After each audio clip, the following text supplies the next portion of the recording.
শুভ উদ্বোধনী অনুষ্ঠানের শুভ সূচনায় অংশগ্রহণ করে শুভ সূচনা করবেন। আপনারা প্রত্যেকে এগিয়ে গিয়ে প্রদীপ প্রজ্বলনের মাধ্যমে আমাদের অনুষ্ঠানের শুভ উদ্বোধন সূচনা করবার জন্য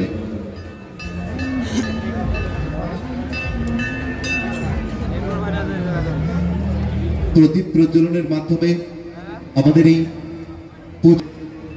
আজকের এই অনুষ্ঠানের উদ্বোধক মাননীয় শ্রী উদয় গুহ মহাশয়, ভারপ্রাপ্ত মন্ত্রী, উত্তরবঙ্গ উন্নয়ন দপ্তর, পশ্চিমবঙ্গ সরকার।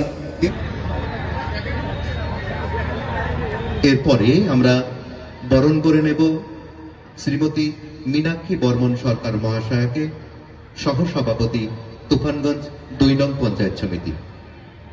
এবং পুষ্পস্তবক দিয়ে বরণ করে নিচ্ছে। এদিকে ঘুরে দাও। হ্যাঁ হ্যাঁ,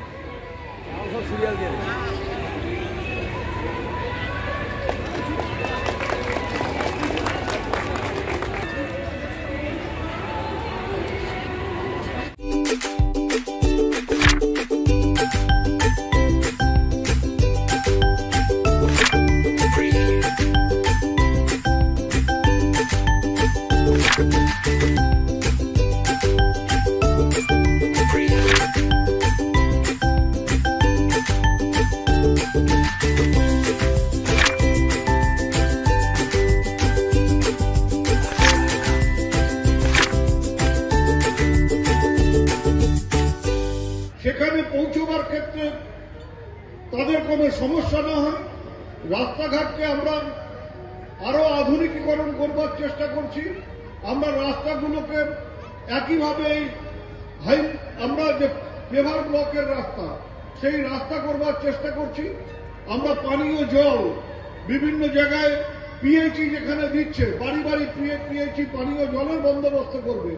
এর বাইরে যেখানে পানীয় জলের সমস্যা থাকবে সেখানে আমরা উত্তরবঙ্গ উন্নয়ন দপ্তরের পক্ষ থেকে পানীয় জলের বন্দোবস্ত করে দেব। এবং যে গ্রামগুলো একেবারে অন্ধকার হয়ে আছে, সেই অন্ধকার দূর করবার জন্য একদিকে যেমন আমরা জ্ঞানের আলো পৌঁছে দেওয়ার চেষ্টা করব, পাশাপাশি সোলার বাতির মাধ্যমে সেই গ্রামগুলোকে যাতে আলোকিত করা যায় সেই ব্যাপারেও আমরা সব রকম প্রচেষ্টা চালাবো। সবশেষে আমি আপনাদের বলবো, মায়ের কাছে প্রার্থনা করুন, মায়ের কাছে আবেদন করুন যে আমাদের রাজ্যের মাননীয় মুখ্যমন্ত্রী মমতা বন্দ্যোপাধ্যায়ের হাত যেন শক্তিশালী হয়।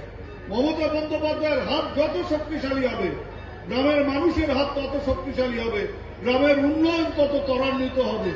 সেদিকে লক্ষ্য রেখে আপনারা আপনাদের কাজ করুন। আমরা আপনাদের পাশে থেকে সব রকম সহযোগিতার হাত বাড়িয়ে দেব। উত্তরবঙ্গের উন্নয়ন মন্ত্রী হিসেবে সেই প্রতিশ্রুতি আমি আপনাদের দিতে পারি। এবং একথাও আমি বলতে পারি, এবার আগেরবার যেমন বলে দিয়েছিলাম এই পেভার ব্লক এবং শেডের কথা, এবারও বলে যাচ্ছি, সব দিক যদি বজায় থাকে, সব দিক যদি ঠিক থাকে, তাহলে এখানে এই মেলা প্রাঙ্গণকে বা মন্দির প্রাঙ্গণকে আলোকিত করবার কাজও আমরা আগামী বছরের মধ্যে উত্তরবঙ্গ উন্নয়ন দপ্তর থেকে করে দেব। এই কলিকা মেলা হয়, কালী মেলা, এটা আমি আগে শুনেছিলাম। গতবারই আমি সুযোগ পেয়েছি আসবার, গতবার এসেছিলাম, এবার আবার সুযোগ হয়েছে। মায়ের টানে এখানে এসেছি। এখানে হাজার হাজার মানুষ এই দুদিন ধরে এখানে উপস্থিত হন। তারা মাকে পুজো দেন, মায়ের কাছে ভক্তি দেন, আর মেলায় উপস্থিত থাকেন, পুকুরে স্নান করেন। মানে যেটা শুনেছি যে রাতে অন্ততপক্ষে কয়েক হাজার মানুষ এই পুকুরে স্নান করবেন, শুধুমাত্র আমাদের জেলা না, আশেপাশে জেলা এমনকি আসামের থেকেও লোক এসে এখানে স্নান করেন, মাকে পুজো দেন। এটা একটা বড় ধর্মীয় স্থান। এই ধর্মীয় স্থানকে কেন্দ্র করে মানুষের যে মিলন, এটাই একটা বড় পাওনা। কি মানত করলো দাদা, কি মানত করলেন? মায়ের কাছে তো সবাই ভালো থাকুক, মায়ের সব সন্তানকে মা ভালো রাখুক। আপনি কি gastric, kidney stone, migraine, sugar, paralysis, spondylosis, Baat ব্যথা, বিভিন্ন জটিল পুরাতন রোগে ভুগছেন? ইউনানি ফিজিশিয়ান ডাক্তার আলতাফ হোসেন সমস্ত সমস্যার 100% সমাধানে চিকিৎসা করছেন প্রতি সোমবার ও বৃহস্পতিবার দুপুর 2টো থেকে 6টা পর্যন্ত। চেম্বার দিনহাটা, গোধূলি বাজার, মার্কেট কমপ্লেক্স। বিশদে জানতে কল করুন 9832429025 অথবা 9932065792 এই নম্বরে। ন্যাশনাল ফেম অ্যাওয়ার্ডে সম্মানিত দিনহাটার ইংরেজি মাধ্যম স্কুল শেমরক ফ্লোরেট শিশু বন্ধুত্বপূর্ণ পরিবেশ বান্ধব এই স্কুলে ইংরেজি শেখার ওপর বিশেষ নজর। An idea school to make the students ideal, Godhuli Bazar, Dinhata. ইংরেজি শেখার ওপর বিশেষ নজর দেওয়া হয়। শেমরক ফ্লোরেট স্কুল, গোধূলি বাজার, দিনহাটা। মোবাইল নম্বর 9635669499।